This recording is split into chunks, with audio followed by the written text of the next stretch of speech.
One of the key components in trying to tell a story that is set in a fantasy universe is obviously the production design. Every tool and every set has to elevate this story and kind of help bring this world to life and also inform the viewers of why each character does what they do. The first thing we started with was the costumes. I tried to experiment with fabrics and then we kind of had to figure out how we could do that within our very limited budget. 3 junge Filmemacher produzieren dort einen Fanfilm mit ganz viel Handarbeit und Idealismus. A lot of stuff didn't work out, a lot of costumes ripped really fast. Sven noch für eine Entscheidung hier. After we made like the main costumes, we had a second challenge that we had to overcome. The sheer amount of costumes that we had to fabricate for all the extras.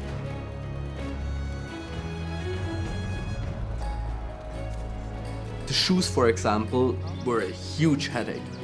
We just couldn't afford buying 30 to 40 of those high-quality leather shoes, so in the end, we came up with an idea of just sewing some small pouches out of fabric that the actors could put over their normal sneakers, and if they were far enough away from the camera, it really wouldn't stand out.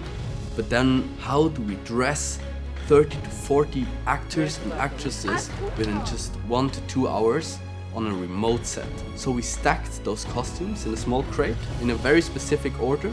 On top of that costume, we had a sheet of paper with a step-by-step guide with pictures on how to put on the costumes and when to put on each item. Now each character just needed their weapons. Most of them we made with the LARP method, which requires a stick in the middle and foam around it and made to look like a sword. Those were for the extras, so they could hit each other and it wouldn't cause any injuries. Dunhere's sword was made with a different method. The blade was made out of 2 thin sheets of metal with a wooden core inside it, and the hilt had to be made by hand out of wood every time. And we carved Rohirrim symbols and horses into them, which for every sword took around 6 to 10 hours. We also made some plates where we could attach arrows or swords to, so it could look like people were actually pierced by those objects. I also made around 6 or 8 shields for the Rohirrim. The biggest challenge from a set perspective was the Rohirrim camp. We were very lucky to stumble upon a place that some kids already built some stuff on, some campfires and a small house out of wood, and those kids were kind enough to let us use it and also trusted us that we wouldn't destroy anything, and in the end were also present on the day of filming. By far the biggest production design journey was prosthetics.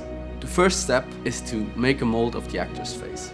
After the orc face was modeled with clay on top of that plaster mold of the actor's face, we could then make another mold of that orc face. The space where the clay was could now be filled with latex. After mixing this latex in this meticulous process for 15 minutes, it would go into the oven for 5 hours. So you can only imagine my excitement when I took the first mask out of the oven and saw that it really worked out. It was an incredible feeling after 3 years of failures. The first time I saw my prosthetics in action was during a stunt rehearsal in a gym.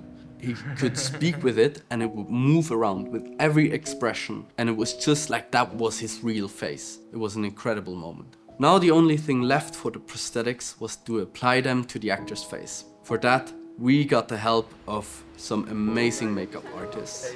Seeing every character come to life and live in their costumes really made the hard work pay off.